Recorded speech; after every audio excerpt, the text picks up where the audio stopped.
Are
we pulling up chairs for the panels? No, actually, just you. Oh, okay. Okay. Okay.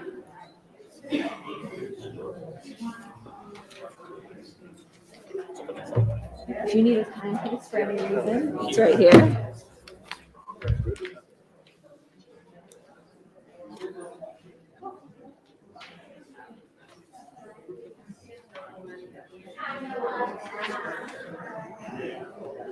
Fellas?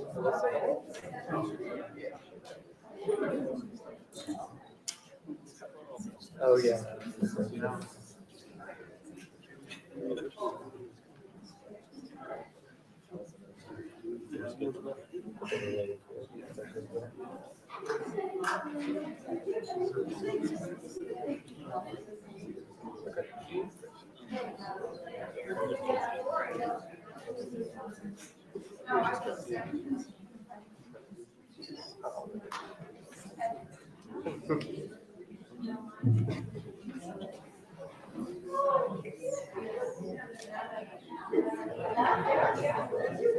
I try. It's a tough one. Yeah.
Welcome.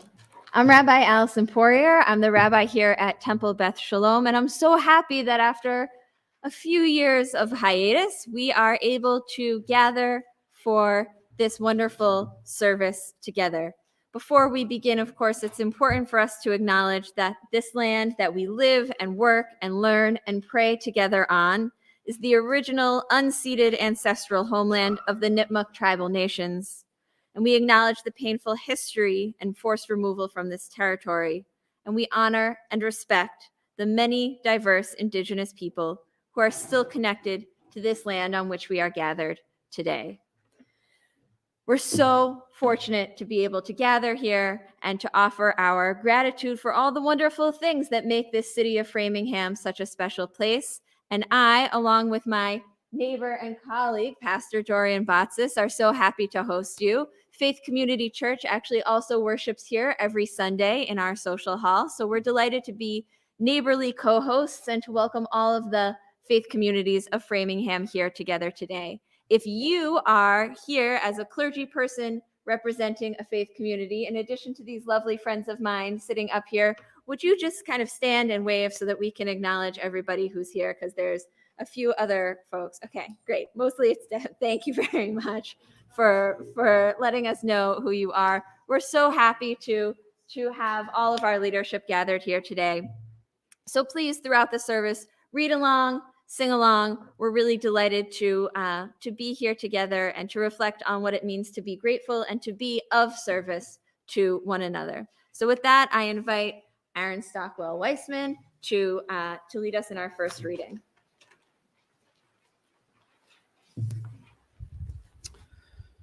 Let us each pray as we each do in our own way. O Spirit of life and love, God of many names or no name at all, but who calls each one of us by our true first name, which is beloved.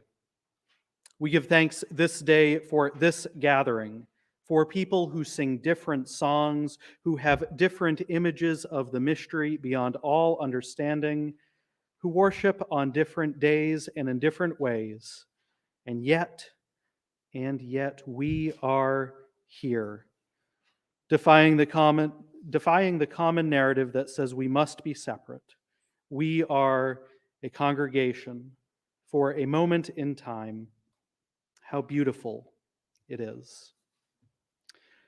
This evening, before we continue on, I must lift up in prayer the lesbian, gay, bisexual, and transgender community after the attack on a nightclub in Colorado Springs last night. A place that is meant to be a sanctuary defiled. What more can each one of us do to ensure that all have safe and brave space? We ask that the mystery beyond all understanding be with us in this moment. May we feel the presence of the divine as we take a comfortable breath in and out, noticing the chair that supports us and imagining a connection to the ground beneath us, to the earth that has supported humanity since before we were born and will support humanity long after we die. I say these words and do all things for love's sake. May it be so, and amen.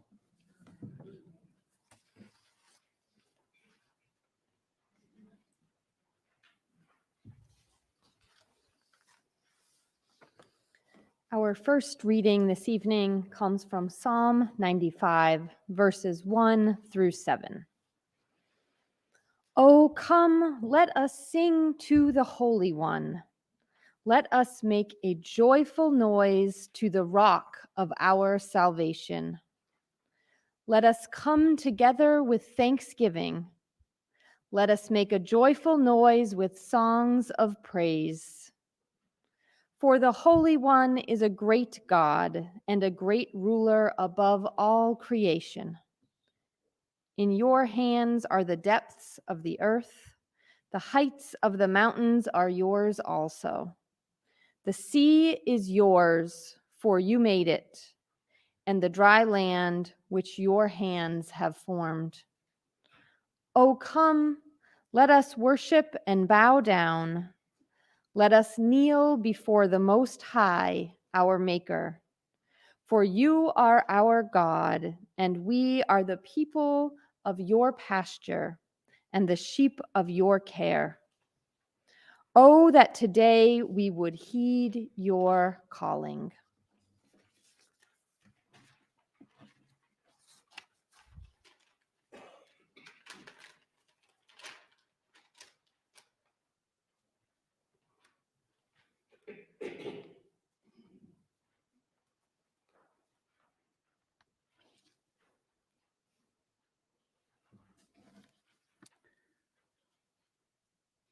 Good evening, everyone.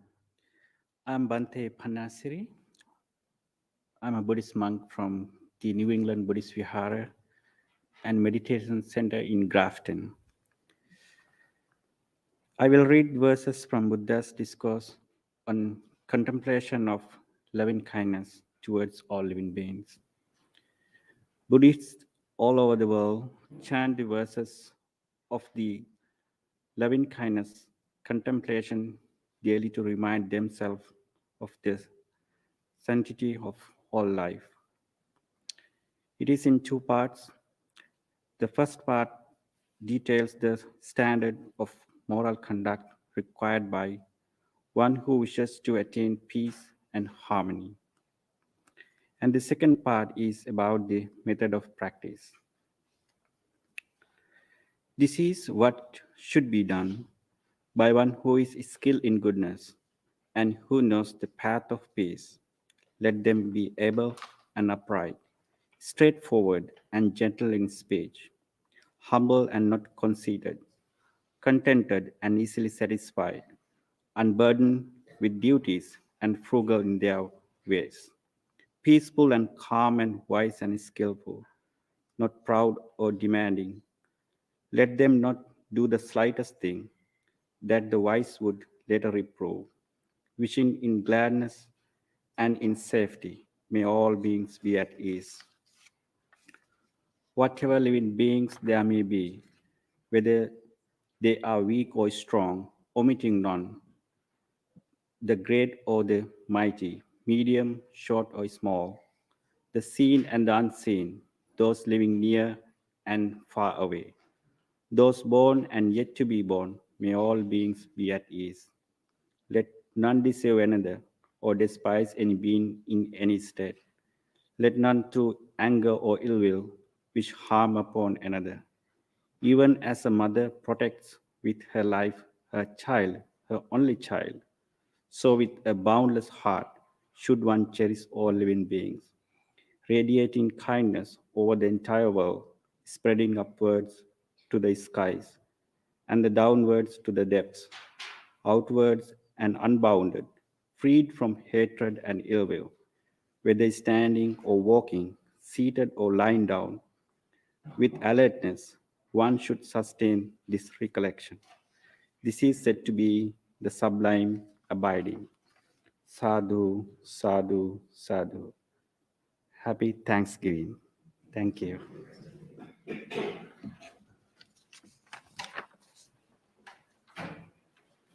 Good evening. I'm Cantor David Wolf from Temple Beth Am in Framingham, and we're going to sing this beautiful psalm we heard read a minute ago, Psalm 95. We sing L'chu Naranana, let us rejoice, let us sing to God.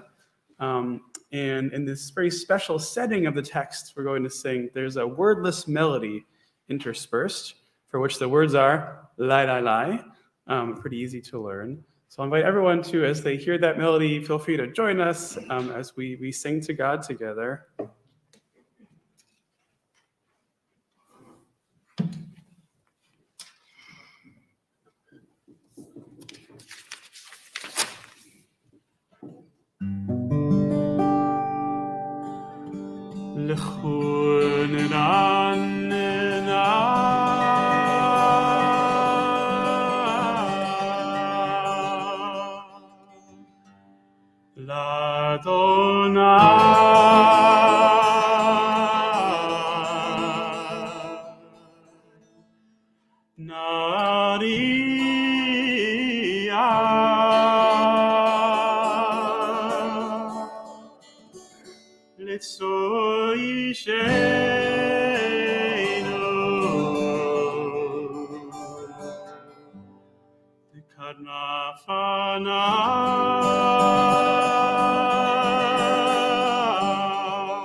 Kiel Gadol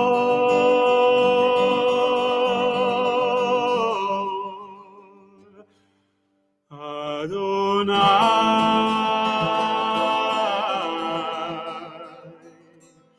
Umelech Gadol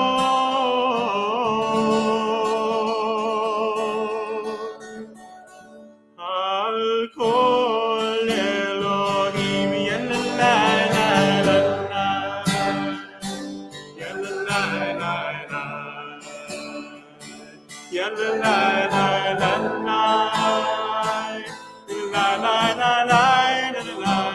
keep going.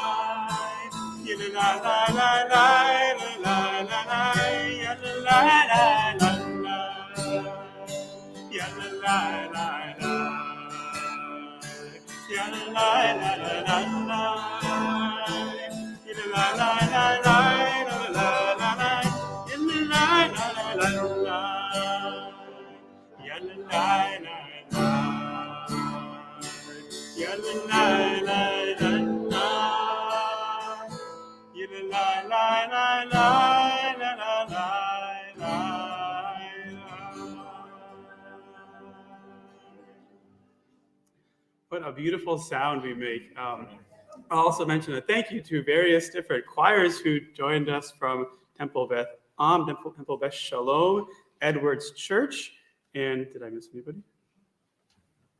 Thank you all.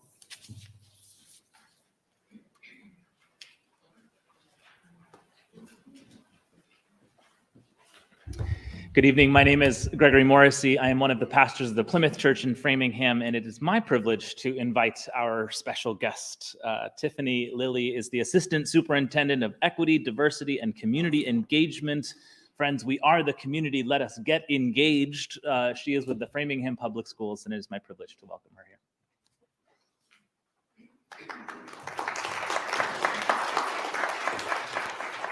Thank you. I haven't even started yet. Good afternoon, and thank you for having me and inviting me. I feel humbled and honored to be here. I am very passionate of working with the school department. I've been with Framingham Public Schools. This is my 8th year, and I'm currently, as Reverend Greg said, the Assistant Superintendent for Equity, Diversity, and Community Engagement. And when I started with the district, I had worked in a lot of different roles. I had overseen the out-of-school time programs. I had worked with community partnerships. And I've seen the system work in a lot of different ways. And I've worked in Worcester and Cambridge and other communities. And I worked at Wayside, so a therapeutic school. And so coming to Framingham and being in this role, I knew it was going to be an uphill battle. And I'm not much of a hiker, but I knew that I didn't need to be, because we have a great, deeply rich community in Framingham, and our schools need us, all of us. And, you know, the words diversity, equity, and inclusion have very much become part of the things that we say, part of this social narrative, this, you know, national issue. And working for the schools, as many of you have seen me cry about this, it you live and feel it and touch it every day. And it is clear how much our babies need us, and specifically the work of equity. Because even though for us, I think, even for myself as being a white passing Latina, there's a lot of advantages that I have, a lot of privileges that I carry, and that I realize that my identity has evolved over my life. And for me, that is why I say there is a level of humility required for me to do this work. And I think for all of my peers that do this work, because I see myself in so many of our students, whether they're emergent bilinguals, whether they are figuring out and navigating the special education and their own neurodiversity. There's so many layers to equity and diversity that adults struggle to navigate, never mind our 10,000 students, just a little under 10,000. And that's tough, because I think Framingham is it's a city, it's a large city, and it just became a city, in 2018. And so as our population continues to grow, we are trying to figure out how to best serve our new growing population. And so there is always grace to be given, but there is also an urgency on all of us to navigate how to support young people and how to support our educators. And so even though we have made great strides towards teaching and training our educators on equity and diversity topics, and there's very much alive racism in Framingham. And it's hard to even stomach it. And it is very real. I mean, it's everywhere, but for sure for our students, we see our students of color overrepresented in our discipline and conduct. We see our students of color on the bottom quartiles of all of our data. And there's a lot of reasons for that. And so I think as a community, it's our hope, our duty, our deep collaboration that can bring us together. And it matters for everyone. And that's what we've tried to shift. If there's one thing that we can all kind of walk away with, is that diversity and equity is not just good for the folks that are marginalized. It is not just good for the folks that struggle. It's better for all of us. If we are all doing better, we're all going to grow further. And I think that genuinely is a very nuanced layer that we're still kind of embarking on, is how does this impact here and there? And even looking at our own public health data in Framingham. For those who have been to public health presentations in the past, even in our own community, families that live on the south side of town, closer to the Harmony Grove area, live on average 10 years less than families that live on the north side. That's a live statistic here in our community. And it is very challenging. And that's for a variety of reasons. You might be wondering why or how. There's food insecurity. There's access to healthcare. There's access to mental health services. There's all of these layers that compound and create this complex trauma and this complex experience. And so for us, I think we have a long way to go around what we think we know in regards to equity, what we're trying to evolve and grow, and how do we meet our community where they're at, humbly, right? To not assume, like I always say this, I'm not, the resident Puerto Rican chick in our office. Like I don't know what it's like to live all the experiences, and I know my experiences, but I don't speak for every little child that only speaks Spanish at this time.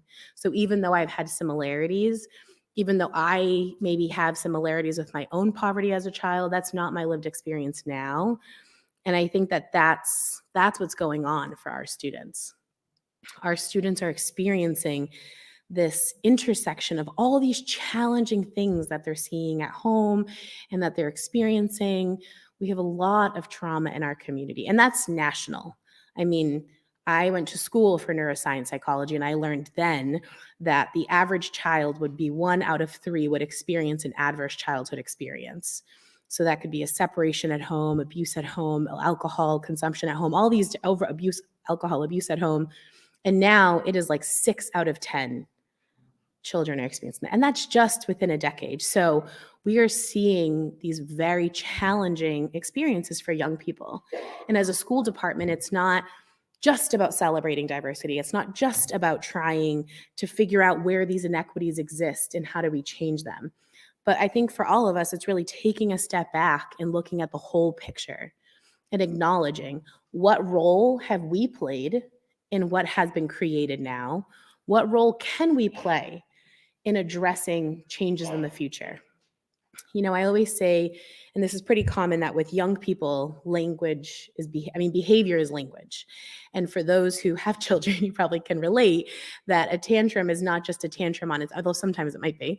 But what are they trying to communicate, right? We say that with babies and when they're crying, and, you know, parents tend to know, okay, is this a feeding cry? Is this a pain cry? But that's exactly what our teachers are doing every single day. And then you add in these cross-cultural values and language and all of these layers, I think we have a lot, I know we have a lot more work to do. And I hope that all of us can do it on behalf of all of our students, and specifically our students of color, our students of different abilities, our students from the LGBTQIA community. I mean, even thinking about tomorrow, we are like immediately already trying to organize supports for our gender sexuality alliance groups, for really folks who are really going to be impacted by the mass shooting today.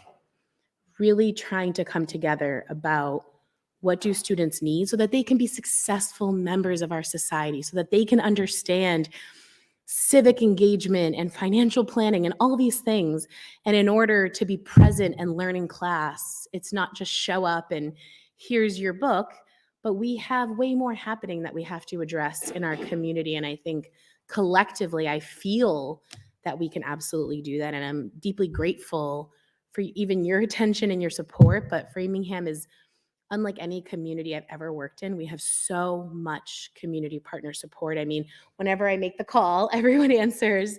And I think that that's a great fortune, because I don't always see this type of collaboration in other places. And I think our students from historically marginalized groups need us, because it's not, like I said, it's not just good for them. It's good for all of us. It's good for the adults, for the students, for our future students. And so I hope that that's something to reflect on, is what are we doing to grow and evolve and support our community? And what are some things that we can reflect on that maybe we hadn't considered? So yeah, thank you.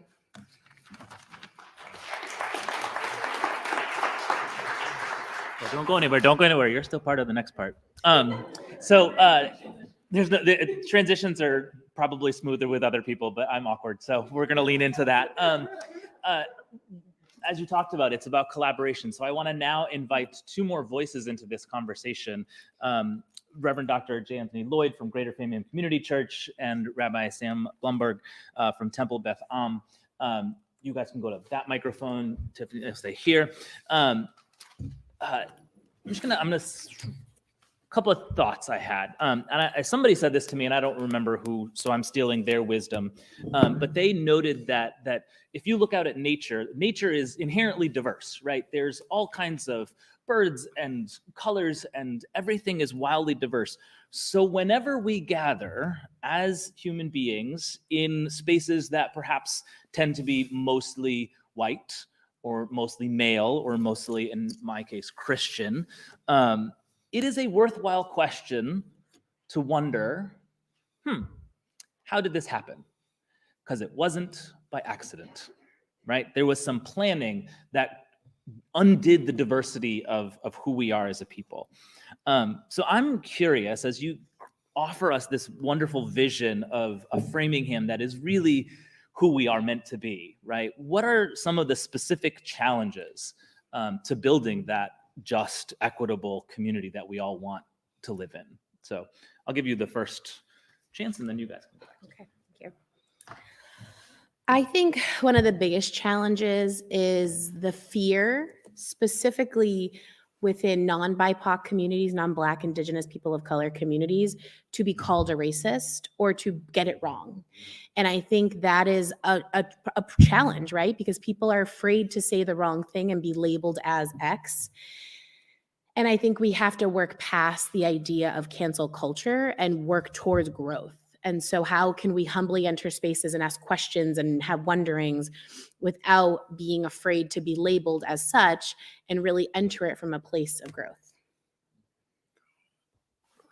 I'm looking at y'all now. Thank you. Yeah. Wow. I think that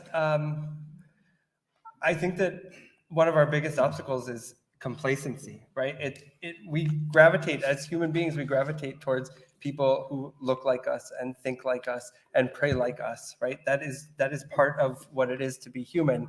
And when we become complacent in that, and we only spend time in those spaces and we don't reach out, that's when we really lose. I think a lot about pluralism and what it means to live in a pluralist community that is energetic engagement with diversity. What does it look like to be comfortable with who I am, to know who I am and where I come from, and what are the values that animate me? And then to humbly, and I want to keep coming back to that word because I think that at this time of year and where we are, that is the word that we need to keep coming back to. But to humbly reach out and say, what are the values that animate you? What is your lived experience so that we can learn from others and grow from that? I told Reverend Morrissey that I had looked at the questions about 6:30 this morning, said, oh, he sent me the questions ahead of time. Oh, my. So let me first give me a shout out to Rabbi Don Spalansky, my good friend. It is so good to see you, and I thank God for you. It's good to be in the house with you.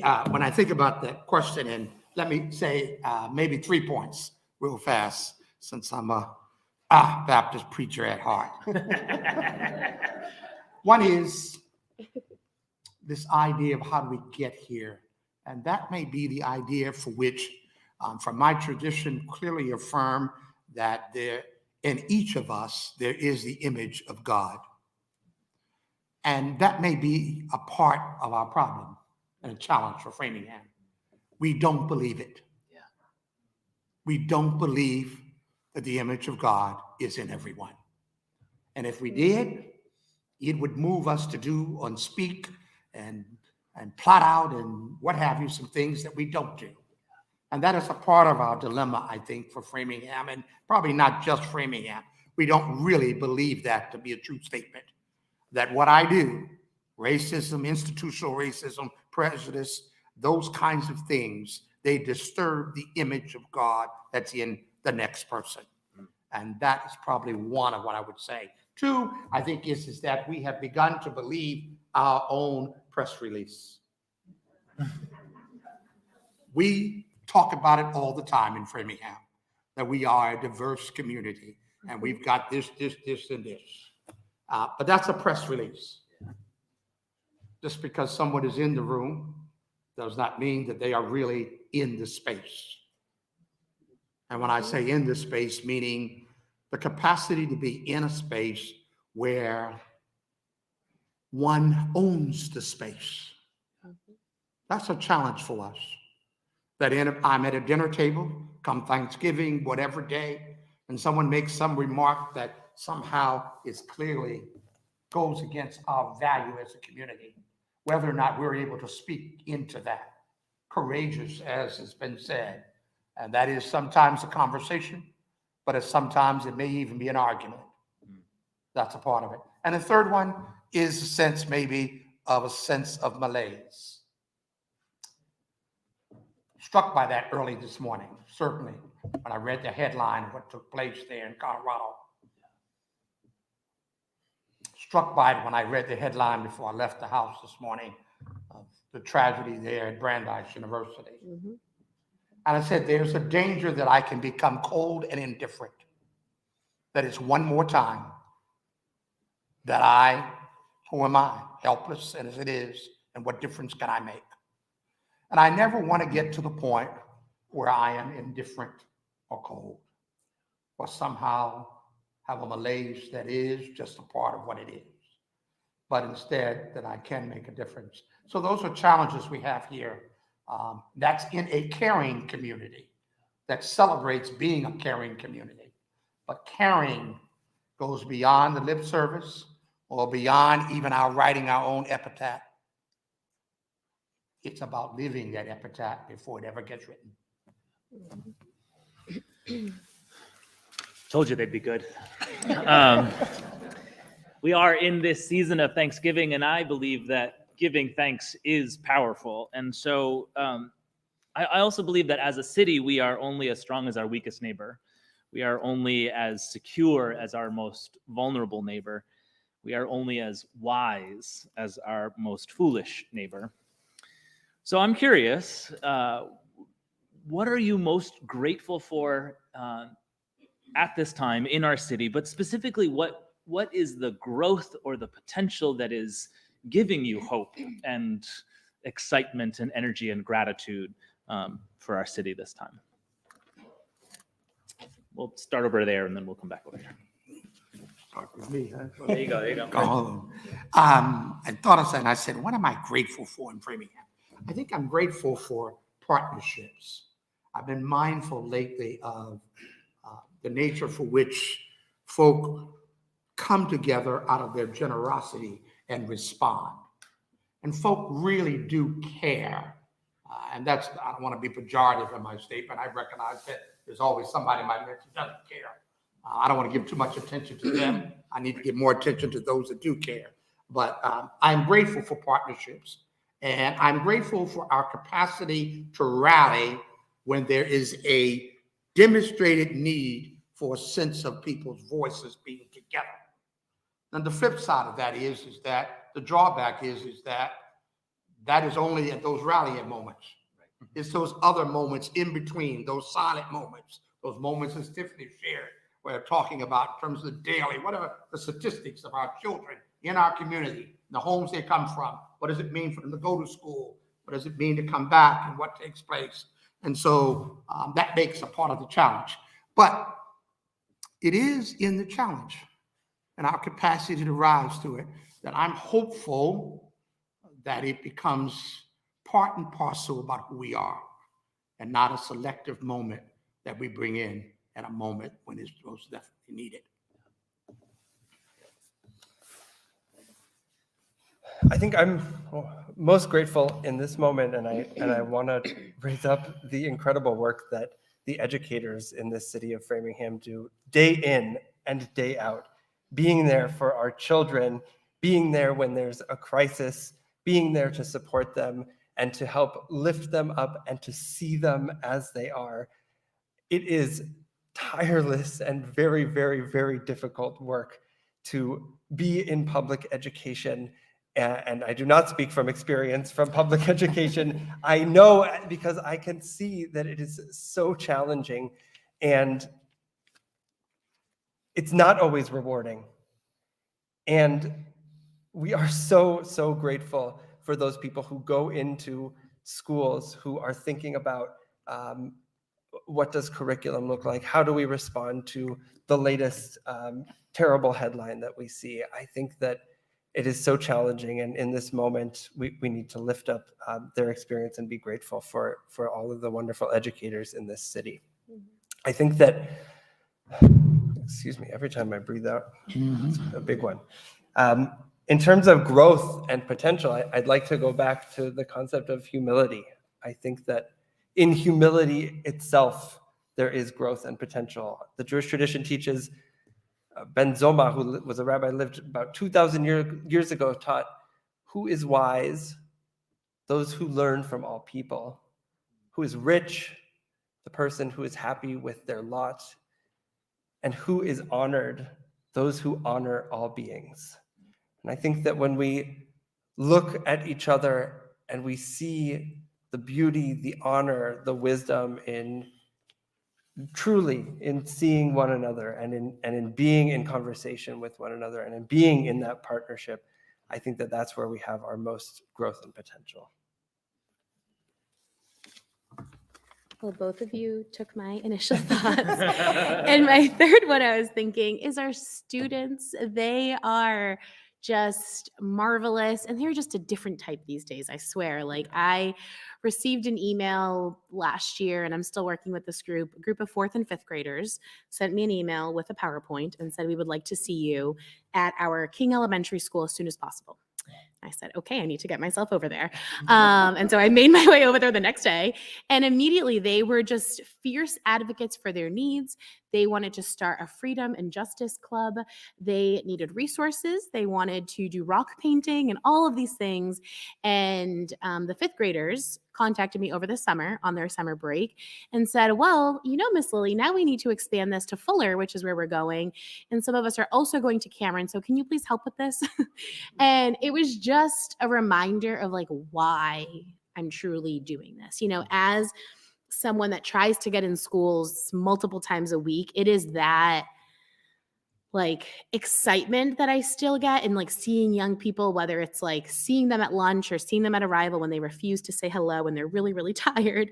I think that is truly like a great just wave of hope in terms of what we have for us. And it reminds me of why I'm so grateful for them, why we get to do this work.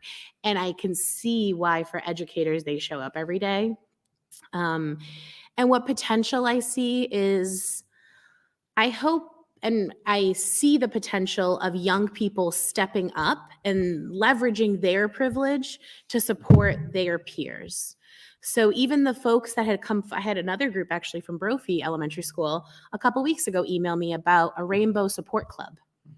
None of them, or 2 of them identified as non-part of the LGBTQIA community, and only 1 did. But the 2 that did not identify with the pride community, as they said, wanted to support their friend, right? And that is just incredibly powerful at the elementary school level, folks who just want to step up and ask because their friend was afraid to ask. And it reminds me of even going into Thanksgiving dinner table conversations and our friend conversations, and how much do I truly leverage myself and the privileges I have to support those that may not look like me? What am I taking all those opportunities? And that is an area of growth that I think as a community we have, is to not only speak up when we identify with the community, but beyond that, how can we speak up because it's the right thing to do and because we have privilege in those spaces. I also heard that there were some kids who wanted to be on a committee, and I just got this flush of joy They're ready. for the world as somebody who is, yeah, okay.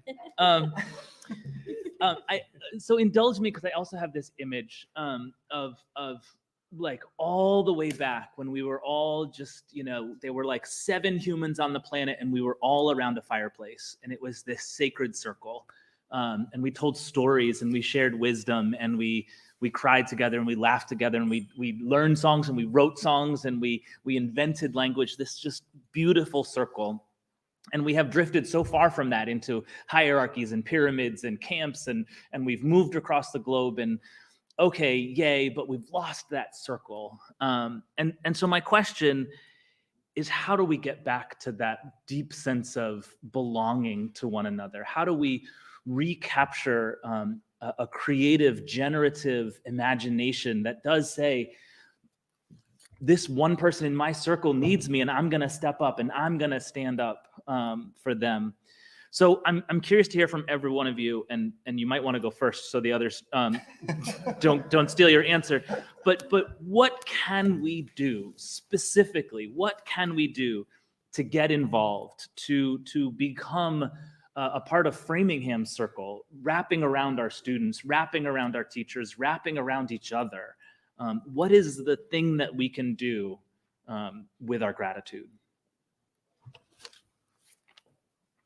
Now you know why I'm the moderator and not... Like, I wish I could go last here.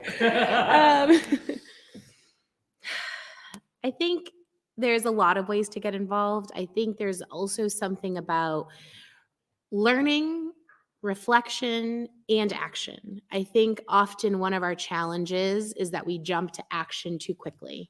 And often that can lead to more harm because we just want to save and fix situations. And so that is something that I caution myself with, right? When we think about a lot of the movies that we've seen, it's been very much, this like white savior that comes in. And I always talk about Michelle Pfeiffer in Dangerous Minds, which made me want to become an educator. And yet realizing how much of that humility I have to take. So I think there is something in deepening our own learning, like outside of my work. I really try to practice and read a lot and convene groups and circles and reflect on things. So I think there's my own learning is a form of action, even though it may not feel that way. I think creating space for reflection and rest. I think actually you taught me that a little bit when I was struggling with the term self-care. Because my community in my own culture, self-care is this like foreign thought. Like I remember the first time I told my mom, well, I need some self-care. And she said, ¿Qué eso? And it's like, what's that? And I was like, oh, you need to just focus on yourself. And realizing that I can still rest and reflect in community. And so I think that there's these different lanes of taking action. And then the last lane is to call me. We have a lot of committees, and I think a lot of our work is very expansive on purpose because we want to create multiple entry points for folks who want to get involved. I just had a volunteer call me last week and say, I want to come do lunch duty at the high school every other week. And I was like, okay, well, that actually is very helpful. And so, and as some of you here know, and so there really is, I think that there's like a case by case of like, what does it mean to take action from an individual perspective? There's someone that wants to run a book club. And so there's very tangible ways. And I would encourage everyone to think before jumping into all the tangible ways, have I done the rest and reflection myself? And have I dug deep? And have I done my own learning? Because as a community, we have to continue our learning. We have to read the books and learn from our history so that we can learn how to interrupt it and try to see that we can break these cycles that continue to create harm. I'm happy to. Sure, I'll jump in. Thank you, Tiffany. My answer to this question was going to be something about how our tradition teaches that we are all made in the image of God. But as we know, and as Reverend Lloyd, I think really rightly pointed out, it's hard to live that, and it's hard to truly experience that. And I'm really struck by something that Tiffany said in her opening remarks, which was live, touch, and feel. So I wonder, based on both what Reverend Lloyd and what Tiffany have said, I wonder what it really looks like, what it really feels like, how we can feel, right? Being made in the image of God and knowing and seeing that in every single person who's in this world. And I think, right, partnerships are built not just by institutions coming together, right? But they're built by people, by individuals reaching out and saying, hey, I want to hear your story. Let's get coffee. I want to know more about you. Who are you? I think something that each one of us can do in this room tonight is, I think we're having a little something afterwards. Is there a little? Yeah, wonderful. So go up to somebody new. Say, hi, I'm Sam Blumberg. This is my story. This is where I'm from. Right? Get to know somebody new. Go new places in Framingham that you've never been before. See who you might meet. There is so much opportunity. There are so many new partnerships, new ways to experience what it means to be made in the image of God. And my hope, my prayer is that by reaching out to individuals, we can live, touch, feel what it means to be made in the image of God. I wonder if that's our shorthand to get to that conversation is every one of us says, hi, I'm Sam Blumberg. Like, I think that's how you know, like this has to be a real conversation right now. I love it. I'm Greg Morrissey. Let me say, as I thought about looking at this question, getting this back to this idea of the circle, I've been mindful these many months as we have, as a society and as Framingham in particular, we have all come through trauma. That's what we've been through. And I like to believe we're coming out of it. It's been a difficult journey these last 2.5 years. And what I've done is I've made a point when I've managed to somehow come out of what cocoon I'm in and greet someone or greet an audience or whatever that I haven't been with, and yet I know cognitively I've been through trauma and you've been through trauma, and none of us have escaped it. And I've paused long enough to say this is a sacred moment. And God has favorably looked upon us. And the fact that I am still here and you are still here. And I think that's what as we took a look at going forward, we need to declare sacred spaces. Spaces where we show up, dialogues that we have, conversations that take place, interactions that happen, and declare that it is a sacred space and that we invite folk to be a part of this here circle. Your individual circles, your collective circles, your circles of your synagogue, your church, your circles of your family, the circles where you work at. And when we do so, I think we must do so with an understanding that we say to the other person that you have permission to be who God made you to be. That is trying to change up these structures that contain us, that set rules the way in which we're supposed to operate. And lastly, a part of that is that if we take some time to do that and create those safe spaces and allow folk to be who they are in that space and guard them in that space, that we also recognize from our own point of power and privilege that you do not take it and determine who's in your circle, let alone what they bring to the circle. I'm reminded of always this issue of we speak to folk, and is that I wear many hats. I wear a hat at times, I will be the greatest ally you can find. And there'll be other moments in which I will be the agitator that you don't want to know. And there are hats that I wear depending on the circle and the situation that I'm in. What I affirm in that is that you don't get the chance, you don't get the opportunity to determine which hat I wear. I will not give you that power. But instead I have that, and therefore I choose to wear that hat. And what I ask about you is that you accept me with whatever hat I have on, and do so in a sacred space where we all have come out of something. We all have our stories, but in that sacred space, we're all welcomed. Thank you all.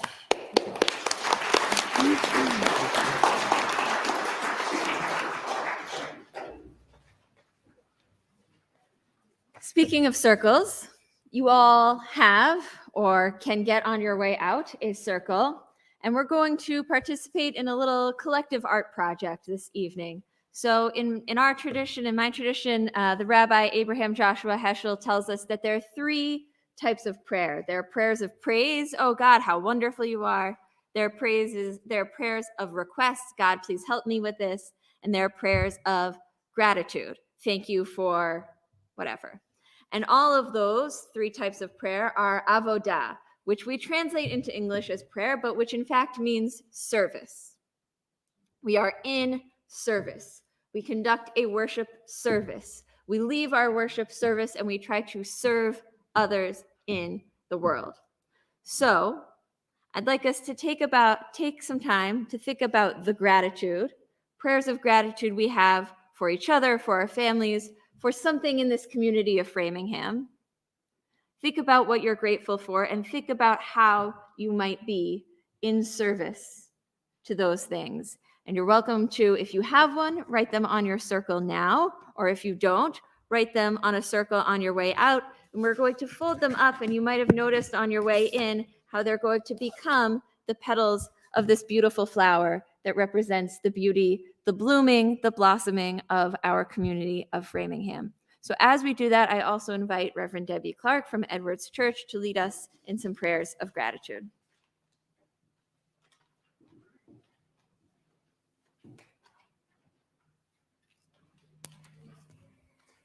Our prayers of gratitude tonight are specifically for the city of Framingham. And I invite you all to participate responsively. I will name some things of which I am grateful, and I will say for all these things, and then if you would simply say, we give thanks. Let us pray. Spirit of life, we give thanks for the gift of Framingham. With awe, we lift up the beauty of our city, flowing rivers we can walk along, lakes and ponds with beaches for swimming, colorful hearts adorning our streets and the artists who created them, music on the commons and in our houses of worship, restaurants with food from all over the world. For all this beauty, we give thanks. With wonder, we lift up the people of our city, Nipmuc people who cared for the land and call us all to honor the web of life, our most recent immigrants and their yearning for safety and opportunity, people who worked in our factories and entrepreneurs who have reclaimed those spaces, people who are gay and lesbian, straight, bisexual, transgender, queer and questioning, and intersex and allies. Families of all sizes and configurations, people who live alone, who reach out to build community, first responders and educators, healthcare providers and house cleaners, neighbors who rake leaves and knock on doors, people who keep Framingham beautiful, people who make Framingham more welcoming. For all these people, we give thanks. With thanksgiving, we lift up the richness of our diversity, stories and traditions to hear and tell, faith communities that seek to live love, lives enriched as we learn from each other, the sweetness of trying new foods and offering our favorites, laughter that transcends language barriers, discoveries of our shared values. For all this richness, we give thanks. With gratitude, we lift up the challenges we face, courage to face painful histories and repair harm, opportunities to listen deeply and learn, the necessity of moving beyond simplistic definitions of equity, people who stand up and people who stand with, people who refuse to be silent until true change happens, the challenge to live into a vision of community where each person is valued for the gifts they offer. For all these challenges, we give thanks. For the beauty of Framingham, for the people of Framingham, for the richness of Framingham, for the challenges of Framingham, we give thanks. Amen.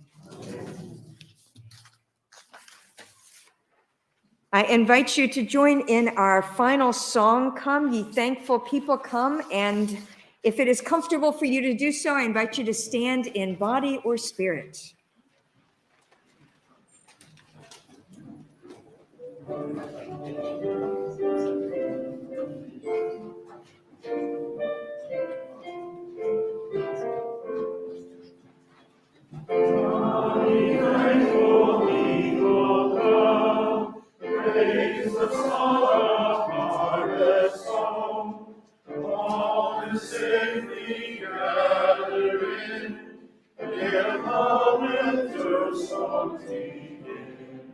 God, maker of the wine, pour us to be so high, now to God's own temple come, raise a song of harvest song. All world is God's own field, fruit and thankful praise to you. We enter together song, unto joy or sorrow grown. First a blade and then the ear, then the full corn shall appear. Lord of harvest, strike the beam, oh, so great and pure may be.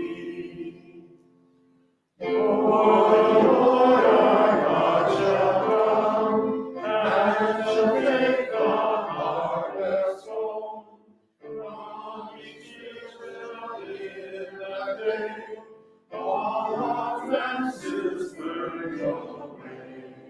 Give the angels stars at last, in the fire to cast, of the fruitful years to soar, in God's garden evermore. Thank you so much for being a part of our service. Thank you too to Rabbi Poria and Temple Beth Shalom for hosting us. We do want to extend an invitation to you to join us in the social hall afterwards, where we can put into practice what we just learned to do in this phenomenal, in my opinion, Thanksgiving service. That was amazing. I'd like to leave you with a few words and introduce you just to an African proverb. The proverb was made famous by Desmond Tutu, the Archbishop of Canterbury. The proverb is this: Umuntu ungamuntu ungabantu. It means a person is a person through people. I am because we are.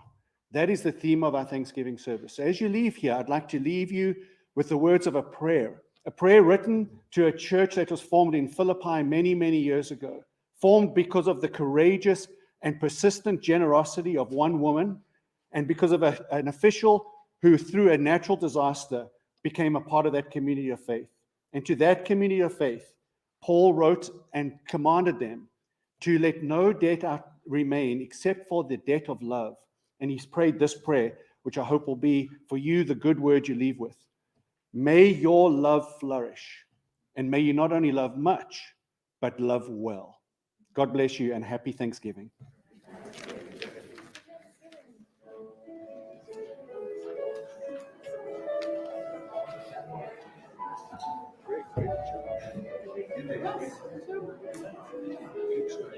Good, thanks.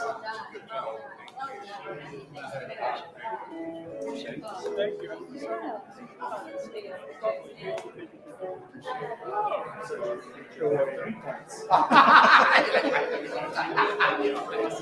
Look forward to it.